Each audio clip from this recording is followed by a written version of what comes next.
እንኳን ወደ መዝሙር ነጥብ በሰላም መጡ ውድ ቤተሰቦቻችን። ሰላም፣ እግዚአብሔር ይመስገን። ዛሬ እንደ ወትሮ ሁሉ ሕይወታችንን የሚያነቃቃ፣ ልባችንን የሚያሞቅ፣ መንፈሳችንንም ወደ እግዚአብሔር የሚያቀርብ አንድ ኃይለኛ መዝሙር ይዘንላችሁ ቀርበናል። የዛሬው መዝሙር ዘማሪ ሚክያስ አረጋዊ የሚያቀርበው በምን እጽናናለሁ የሚለው ነው። ይህ መዝሙር ስለ እግዚአብሔር መጽናናት፣ ስለ ረዳትነቱ፣ ስለ ብርሃኑና በሕይወታችን ውስጥ ስላለው ታማኝነት በሚገርም ሁኔታ ይዘምራል። እኔም ዛሬ ከዚህ መዝሙር ውስጥ ያሉትን ጥልቅ መጽሐፍ ቅዱሳዊ እውነቶች ቆፍሬ ላወጣላችሁ እሞክራለሁ።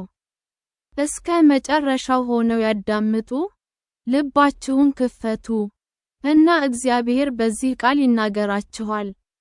ዘማሪው ሲጀምር፣ በምን እጽናናለሁ ከሌለህኝ? በምን ልበረታ ካላገዝከኝ? ይላል።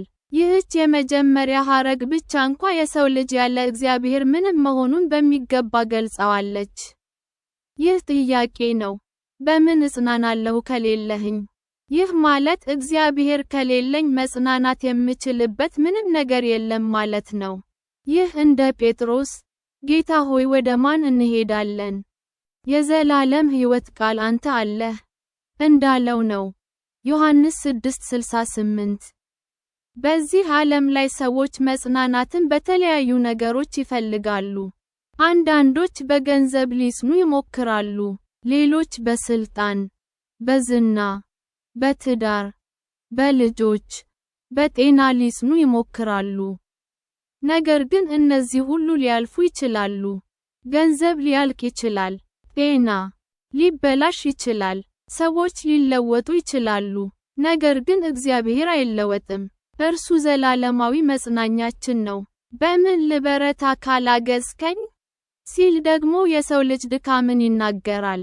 ብርታት የምናገኘው ከእግዚአብሔር ብቻ ነው። በኢሳይያስ 40:31 እግዚአብሔርን የሚጠባበቁ ግን ኃይላቸውን ያድሳሉ፣ እንደ ንስር በክንፍ ይወጣሉ፣ ይሮጣሉም አይደክሙም፣ ይሄዳሉም አይታክቱም ተብሏል። አንተ ስላለኸኝ መድኃኒቴ፣ ቆሜ መታየቴ ሲል የምስጋና ቃል ያቀርባል። እግዚአብሔር ስላለው መድኃኒቱ ሆነ። መድኃኒት ማለት አዳኝ ማለት ነው። ኢየሱስ ክርስቶስ መድኃኒታችን ነው። ቆሜ መታየቴ ማለት በሕይወት መኖሩ፣ እስከ ዛሬ መቆሙ ሁሉ በእርሱ ነው ማለት ነው። ቀጥሎ፣ ሸክም ለከበደ ማረፊያ ነህ፣ እጅግ የቀለለ ቀንበር ያለህ ይላል። ይህ በቀጥታ ከኢየሱስ ቃል የተወሰደ ነው። በማቴዎስ 11:28-30 እናንት ሸክማችሁ የከበዳችሁ ሁሉ ወደ እኔ ኑ፣ እኔም አሳርፋችኋለሁ።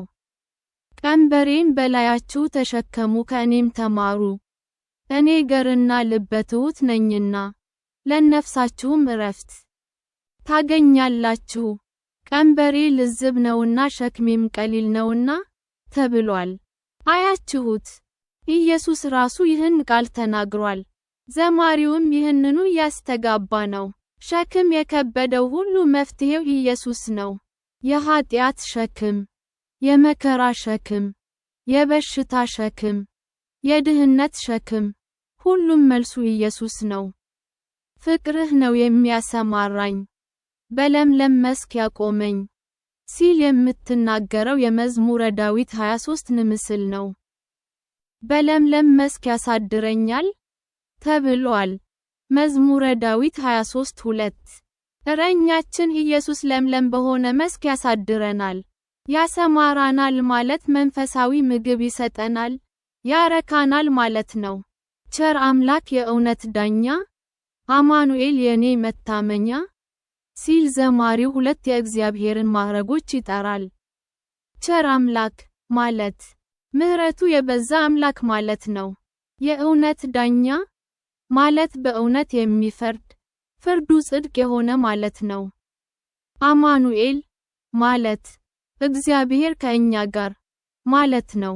ይህ ስም በኢሳይያስ 7:14 ድንግል ትጸንሳለች ወንድ ልጅም ትወልዳለች ስሙንም አማኑኤል ብላ ትጠራዋለች ተብሎ የተነበየ ነው። ጨለማን አላውቅም፣ በጉዞዬ በሕይወቴ ሁሉ ነበር ይሄ ሲል ደግሞ የእግዚአብሔርን መሪነት ይናገራል። እግዚአብሔር ብርሃን ነው። በአንደኛ ዮሐንስ 1:5 እግዚአብሔር ብርሃን ነው፣ ጨለማም በእርሱ ዘንድ ምንም የለም ተብሏል። እርሱን የምንከተል ከሆነ በጨለማ አንመላለስም። ተጓዝኩኝ ሌቱን በብርሃን ባንተ አየሁኝ መሻገርን ሲል በእግዚአብሔር ብርሃን ሌሊቱንም እንደ ቀን ማለፍ እንደቻለ ይናገራል። በመዝሙረ ዳዊት 139:12 ጨለማ ከአንተ አይሰወርም፣ ሌሊትም እንደ ቀን ታበራለህ፣ ጨለማና ብርሃን ለአንተ አንድ ናቸው ተብሏል። ማቀርቀሬን ሰበርኩ አልኩኝ ቀና፣ በርትቼ ተራመድኩ እንደገና ሲል ሌላ ጥልቅ ነገር ይናገራል። ማቀርቀር ማለት ማጉረምረም፣ ማማረር ማለት ነው። ዘማሪው ማማረርን ትቶ በእግዚአብሔር መታመንን መረጠ። በኤፌሶን 6:10 በጌታና በኃይሉ ብርታት በረቱ ተብሏል። ቃልህ ሕይወት የሚያጸናኝ፣ በዓለት ላይ የተክልከኝ ሲል የሚናገረው ከማቴዎስ 7:24-25 የተወሰደ ነው።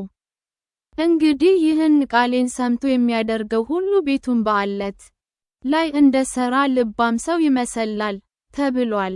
የእግዚአብሔር ቃል ጽኑ መሠረት ነው።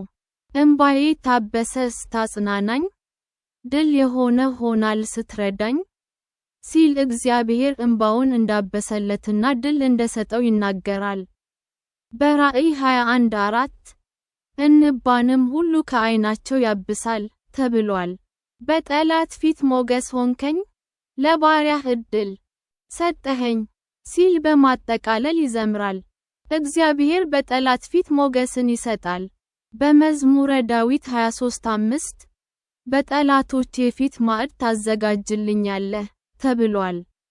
ውድ ቤተሰቦች፣ ዛሬ ከዚህ መዝሙር የተማርነው ትምህርት ይኸው ነው። መጽናናት የሚገኘው በእግዚአብሔር ብቻ ነው። ያለ እርሱ ምንም መጽናኛ የለም። እርሱ ሸክማችንን የሚሸከም፣ እንባችንን የሚያብስ፣ በብርሃን የሚመራን፣ በዓለት ላይ የሚተክለን አምላክ ነው። ይህ ቪዲዮ ከተጠቀማችሁበት ሼር በማድረግ ሌሎችም እንዲማሩ እርድ። ሰብስክራይብ በማድረግ የመዝሙር ነጥብ ቤተሰብ ሁኑ። የደውል ምልክቱንም መጫን አይርሱ። ኮሜንት ላይ ሌላ ምን መዝሙር እንድናስተምር እንደምትፈልጉ ያሳውቁን።